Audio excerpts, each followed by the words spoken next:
Hello, students. Myself, Mrs. Rama Babri, will be teaching you civics. Chapter 1, Power Sharing.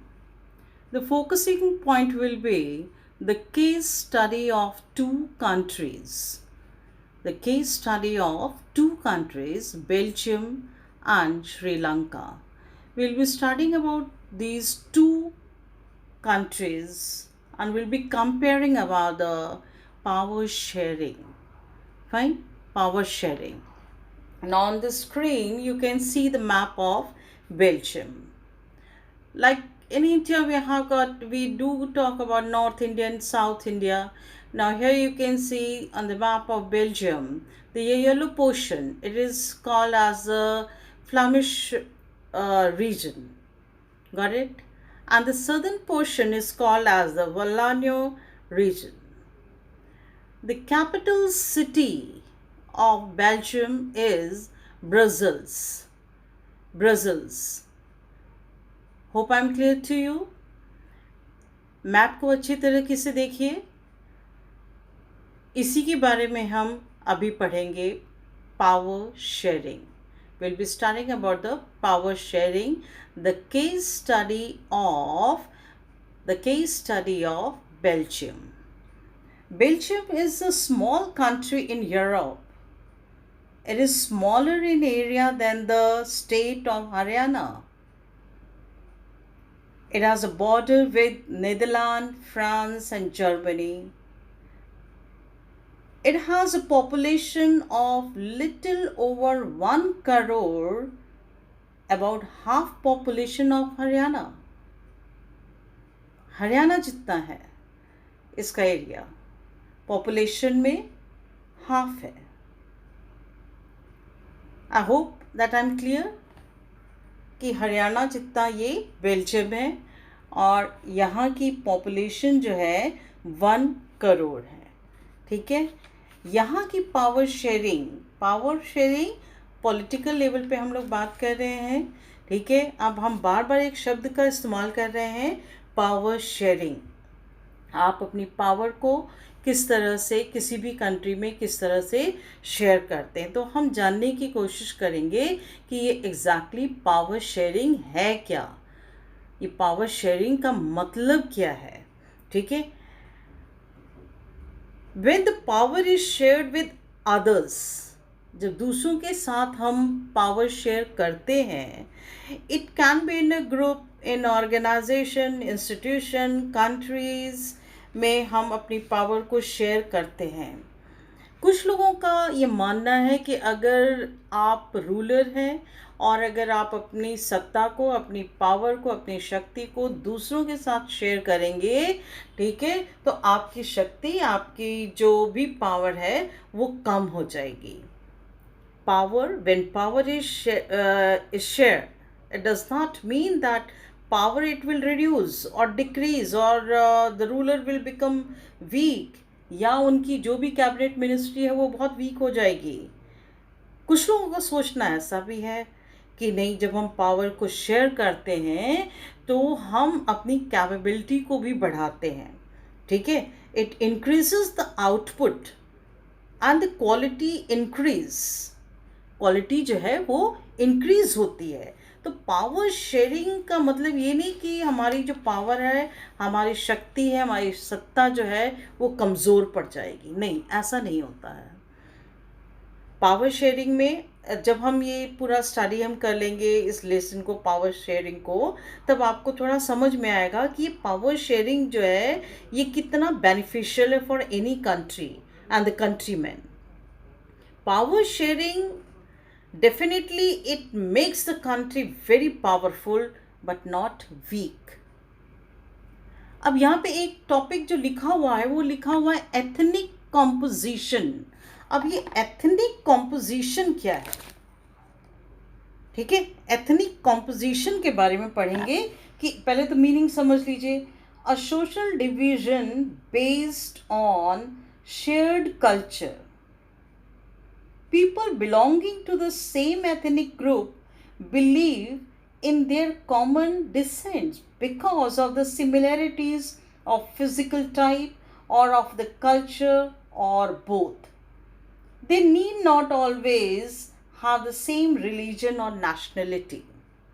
कई बार आप लोगों ने महसूस किया होगा इस बात को कि आपके सामने जो भी है, या आपके एरिया में आसपास जहाँ आप रहते हैं, या स्कूल फ्रेंडशिप में कहीं पे भी आप देखेंगे कि एक ही भाषा, एक क्षेत्र से बिलोंग करने वाले, एक धर्म को जानने वाले, इनमें आपस में एक अच्छी ट्यूनिंग हो जाती है।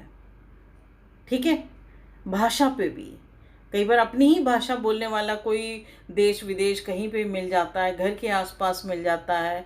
आप कहीं घूमने गए हैं, आप जिस भाषा में बात कर रहे हैं, या आपका जो कल्चर है, कहीं सिमिलरिटी नज़र आ गई, तो आपकी ट्यूनिंग बहुत अच्छी होती है। उसके साथ आपकी जो उठना बैठना है वो बहुत अच्छा हो जाता है। आप एक दूसरे के विचारों को बहुत जल्दी समझ लेते हैं।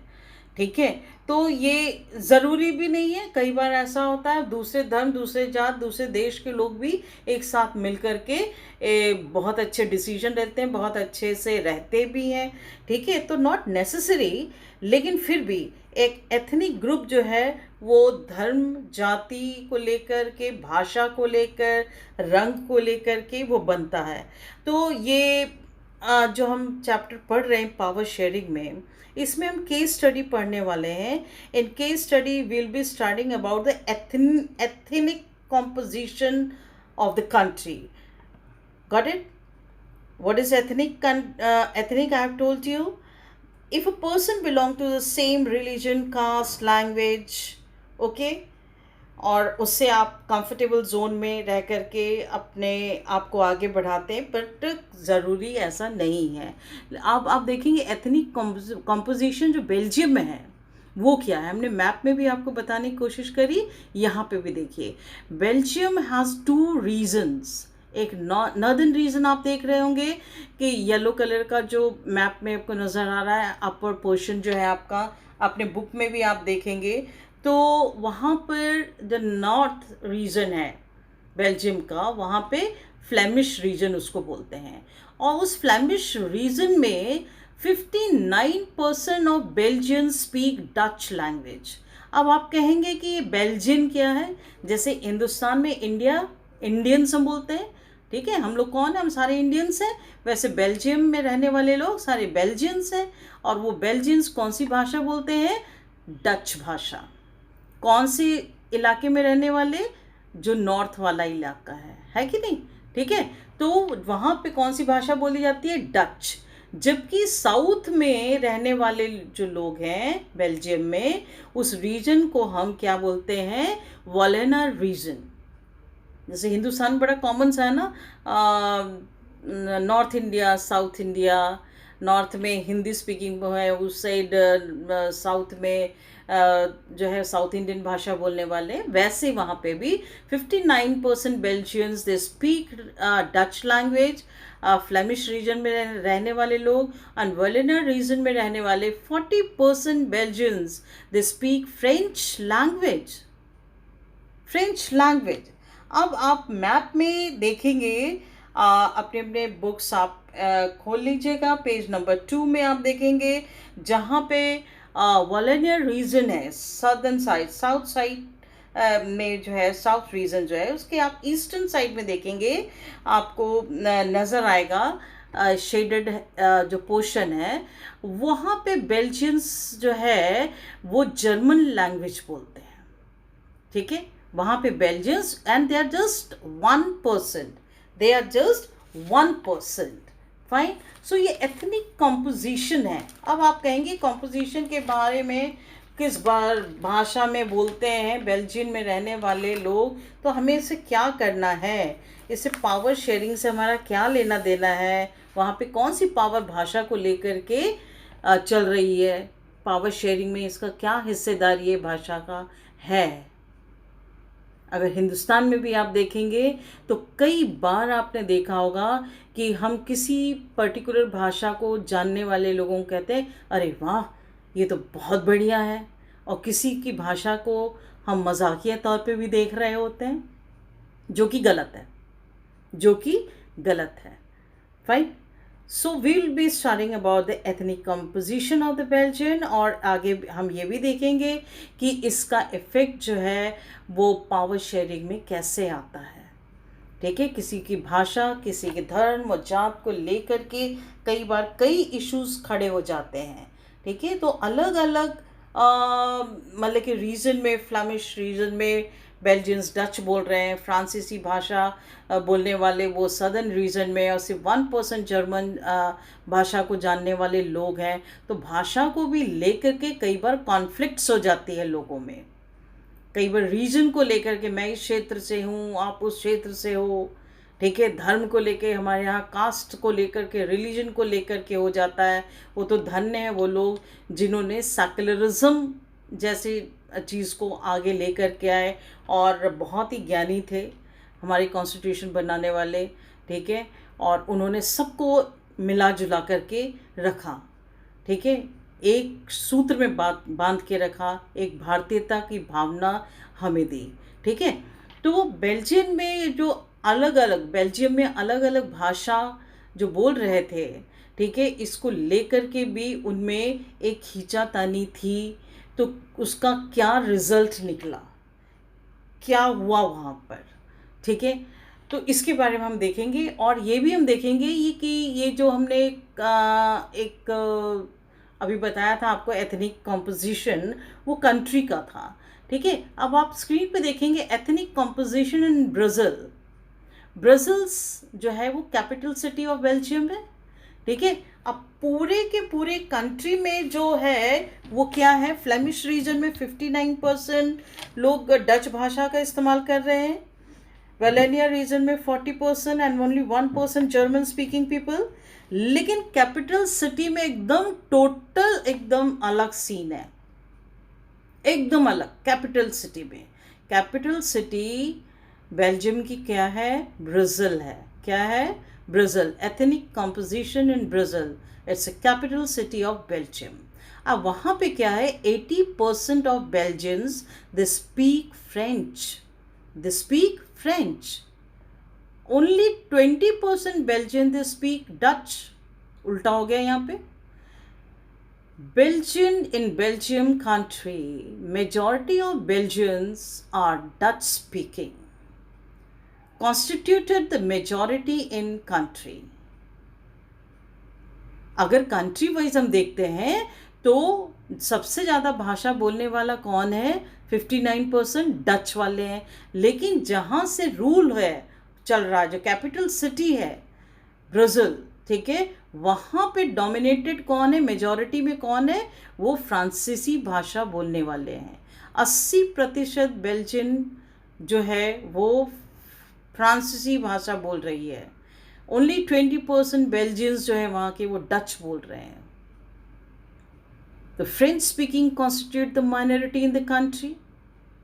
फ्रेंच स्पीकिंग पर्सन पूरे कंट्री में माइनॉरिटी में है, लेकिन कैपिटल सिटी में वो क्या है, मेजॉरिटी में है। Belgium, capital city of the Brazil, French speaking constitute the majority. Dutch speaking constitute the minority. In the minority French speaking community was relatively rich. Minority जो फॉर्म कर रहा है वो कौन कर रहा है, फ्रेंच पीपल। कहाँ पे, पूरे कंट्री के सिनेरियो को अगर हम देखते हैं बेल्जियम में, तो फ्रांस के लोग जो हैं वो माइनॉरिटी में हैं। ठीक है, लेकिन माइनॉरिटी में जो रहने वाले लोग, वहाँ के फ्रेंच स्पीकिंग कम्युनिटी है, वो रिलेटिवली रिच है और पावरफुल है। This was resented by Dutch speaking people who got the benefit of the economic development and the education much later.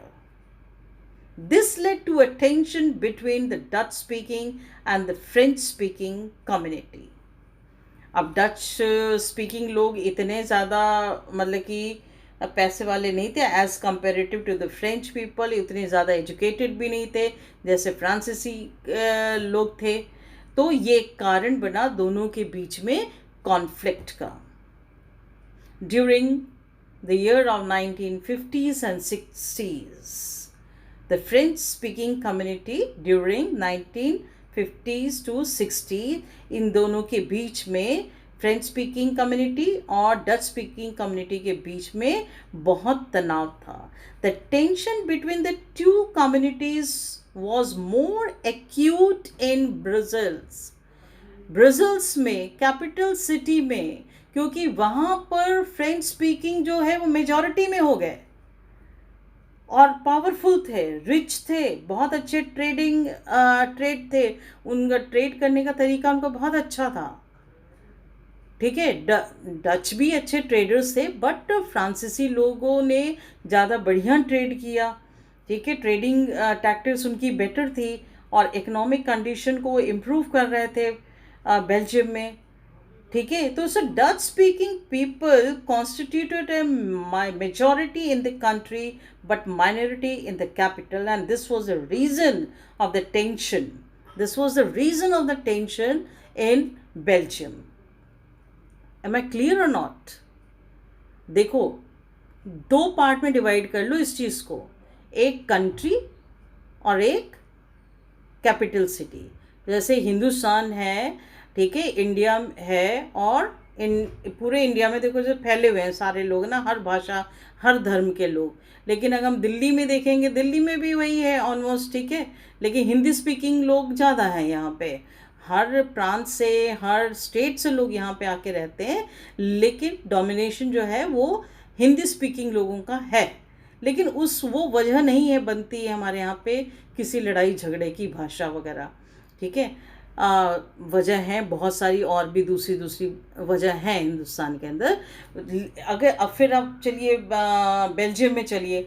Belgium में कंट्री में डोमिनेटेड कौन है? डोमिनेशन में कौन है? Who is in majority? Dutch speaking people. Whereas capital में कौन है? French speaking people. So this became the reason of the tension in Belgium. Fine. Am I clear to you?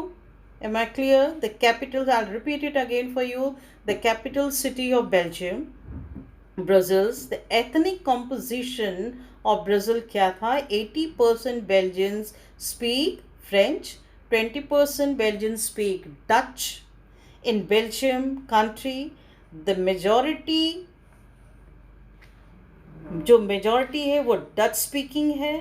Dutch speaking constituted the majority in the country. The French speaking constituted the minority in the country. This became the reason of the conflict in Belgium. In Belgium's capital, Brussels, the French speaking constituted the majority. I'm repeating it. Learn it. Fine. Learn it thoroughly. Dutch speaking constituted minority. Dutch speaking, they constituted the minority, and this was a reason. ठीक है, अब यहाँ पे हम देखेंगे कि किस तरह से इस प्रॉब्लम को बेल्जियम ने शॉर्ट आउट करा. क्या भाषा को लेकर वहाँ पे दंगे फसाद हुए? क्या भाषा को लेकर के वहाँ पे कोई समझौता हुआ? क्या आगे चल के बेल्जियम ने एक दूसरे को वहाँ से हटाने की कोशिश करी या मिल के काम करने की कोशिश करी? इसको हम आगे देखेंगे. ठीक है, लेकिन अभी हम केस स्टडी हम किसकी कर रहे थे? बेल्जियम की, वहाँ के एथनिक कॉम्पोजिशन के बारे में. जो नेक्स्ट हमारा कंट्री है जिसके बारे में हम पढ़ेंगे, उसकी केस स्टडी हम जो पढ़ने वाले हैं वो है Sri Lanka. On your screen you can very well see the map of Sri Lanka. अब श्रीलंका में क्या प्रॉब्लम थी? सेम एथनिक कॉम्पोजिशन जो है, हम भाषा को लेकर ही चलेंगे. भाषा और रिलीजन, बोथ द थिंग्स हम यहाँ पे पिकअप करेंगे यहाँ की प्रॉब्लम को. ठीक है, यहाँ पे क्या प्रॉब्लम थी उसको हम देखेंगे. Ethnic composition, I hope that is clear what is the ethnic composition.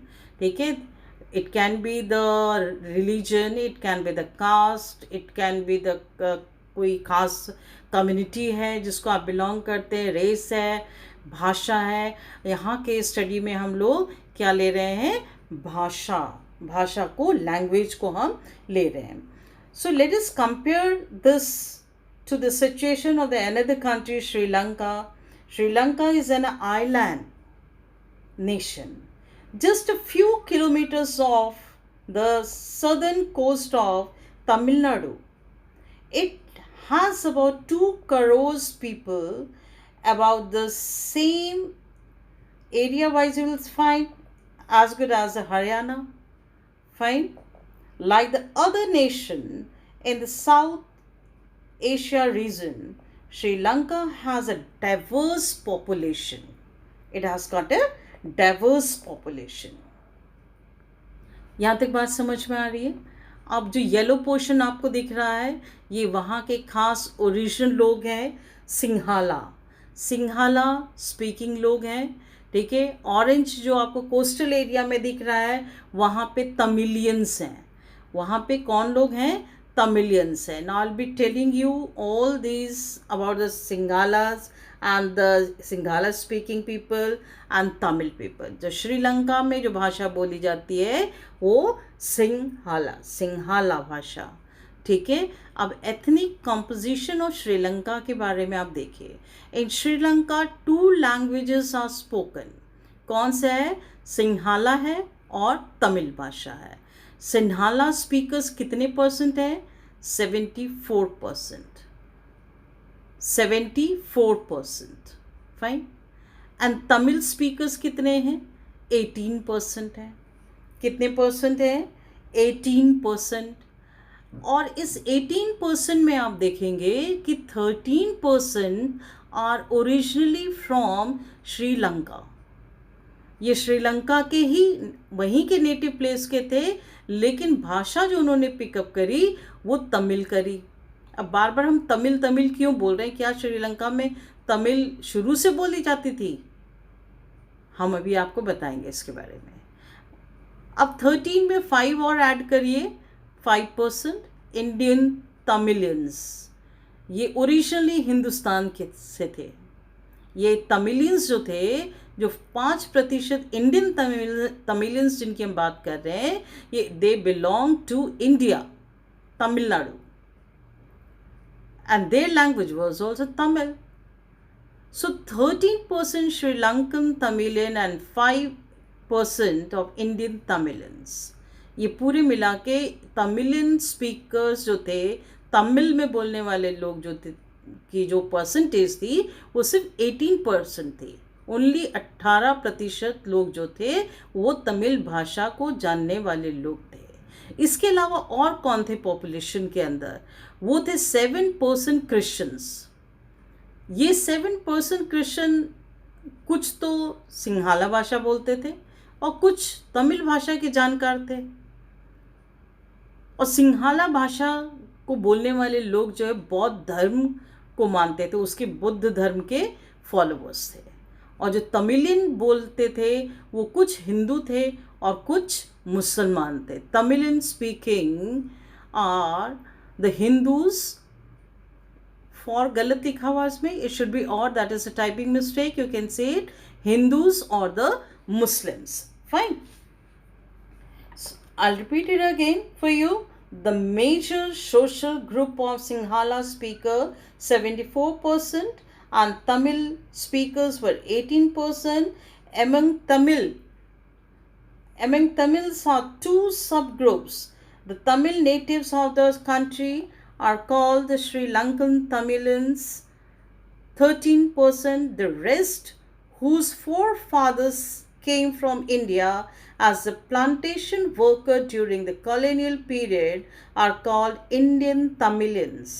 अंग्रेज़ों के समय में कुछ लोगों को कह देते काला पानी कर दिया, मतलब उनको कोई एलिगेशन लगा दिया, कोई बात हो गई, या तो वैसे ही ज़बरदस्ती, या कई बार खुशी खुशी भी लोग दूसरे कंट्री में जाते थे काम करने के लिए। ठीक है, गरीबी थी, काम नहीं था, रीजंस कई सारे थे, तो अंग्रेज जो है इनको अपने प्लांटेशन के लिए श्रीलंका में लेकर आए तमिलनाडु से, और तमिल भाषा लोग जानते थे। अच्छा, वहाँ पे किस चीज़ की प्लांटेशन थी श्रीलंका में? चाय के बागान बहुत थे, रबर प्लांटेशन बहुत ज़्यादा थी। तो वहाँ पे एज अ लेबर क्लास इनको लेके गए थे और ये वहीं के बाशिंदे हो गए, वहीं पे रहना शुरू कर दिया और ये इंडियन तमिलियंस के नाम पे जाने जाते थे। As you can see from the map, the Sri Lankan Tamilians are concentrated in the northern and the east of the country. वो भी कोस्टल एरिया में। Most of the Sinhala speaking people are Buddhist, while most of the Tamils are Hindus or Muslims. There are about 7% Christians who are both Tamil or Singhalas. ठीक है, ये तमिल भी बोला करते थे और सिंहाला भाषा भी बोला करते थे। अब just imagine what happened in the situation like this, जहाँ पे इतनी भाषा बोली जा रही है, तमिल और सिंहाला बोली जा रही है, कुछ क्रिश्चियंस हैं, इतने सारे एड ऑन चीज़ें हैं, तो यहाँ पे भी टेंशन क्रिएट हुई श्रीलंका में। और बहुत डिटेल में अगर आपको थोड़ा सा और भी अगर विजुलाइज करके इसको जानने की कोशिश करेंगे आप, तो समय निकाल के जब आपके पास थोड़ा सा समय हो तो मैड्रास कैफ़े एक मूवी आई थी, आप उसे ज़रूर देखिएगा। बहुत अच्छी तरह से बनाया हुआ है उस मूवी को, तो उसमें काफ़ी कुछ आपको क्लियर होगा कि ये जो एथनिक कॉम्पोजिशन श्रीलंका में थी, इसका क्या असर पड़ा, इस कॉन्फ्लिक्ट का कंट्री पे क्या असर पड़ा, कंट्री मैन पे क्या असर पड़ा, हिंदुस्तान के ऊपर भी क्या असर पड़ा, आसपास के एरियाज में भी असर पड़ता है। आर यू गेटिंग मी और नॉट? फाइन। सो ये जो इस तरह की कॉम्पोजिशन इन्होंने बनाई हुई थी, किस तरह की एथनिक कॉम्पोजिशन की हम बात कर रहे हैं कि भाषा को लेकर के और श्रीलंका में धर्म को भी लेकर के, क्योंकि जो सिंघाला जो श्रीलंका में जो है वो बौद्ध धर्म का प्रचार हुआ था। मैक्सिमम लोग वहाँ पे बौद्ध धर्म के फॉलोअर्स हैं, क्रिश्चियंस भी वहाँ पे हैं, क्योंकि कॉलोनियल लोग भी वहाँ पे थे, ब्रिटिशर्स आए थे, उन्होंने भी इसको यहाँ पे अपना कब्जा किया हुआ था प्लांटेशन वाले इलाके में। तो क्रिश्चियनिटी भी यहाँ पे मतलब कि एग्जिस्ट पहले भी करती थी, आज भी करती है, पहले भी करती थी, आज भी करती थी। तो तमिलियंस जो हिंदुस्तान से गए हुए थे वो वहीं के वहीं पे रह गए और उनके एंसेस्टर्स क्योंकि वहीं पर थे, तो वो ये मान के चलते थे कि हाँ भाई यहाँ पे भी हमारा हक है। लेकिन पॉलिटिकली जब देखा जाएगा तो कितना सपोर्ट इन लोगों को मिला उसके बारे में हम आगे पढ़ेंगे, आगे वाले लेसन में हम पढ़ेंगे, आगे वाले सब टॉपिक्स में हम पढ़ेंगे कि मेजॉरिटेरिज्म की हम बात करेंगे श्रीलंका में। ठीक है, हमारा नेक्स्ट टॉपिक जो रहेगा वो मेजॉरिटेरिज्म इन श्रीलंका। ठीक है, कि मेजॉरिटीज़ जो है जहाँ कहीं भी होती है किसी भी कंट्री में, ठीक है, चाहे वो पॉलिटिकल आपकी पार्टी हो, मेजॉरिटी में आके जीतती है, तो क्या वो माइनॉरिटी में जो है उन लोगों को क्या वो दबाते हैं, उनकी बात को सुनते हैं, या उनको डी वैल्यू करते हैं, या उनको साथ लेकर के चलते हैं, क्या उनको साथ लेकर चलते हैं या नहीं चलते हैं। तो ये सारी बातें जो है दोनों कंट्री की हमने एथनिक कॉम्पोजिशन को देखा, समझा हमने। ठीक है, आगे क्या हुआ, ठीक है, what was the result of the power sharing, ठीक है, उसके बारे में हम डिटेल में पढ़ेंगे। ठीक है, in a next video. Fine. By the time, take care of yourself. Don't go outside your home. COVID-19 is there in a country, in the world. Take care of yourself. Just take care of yourself. Fine. Thank you so much for listening. Keep on reading. Read the NCERT book properly. Only then you will be able to understand what is being spoken, what is being spoken over here. Fine. Thank you so much. Thank you.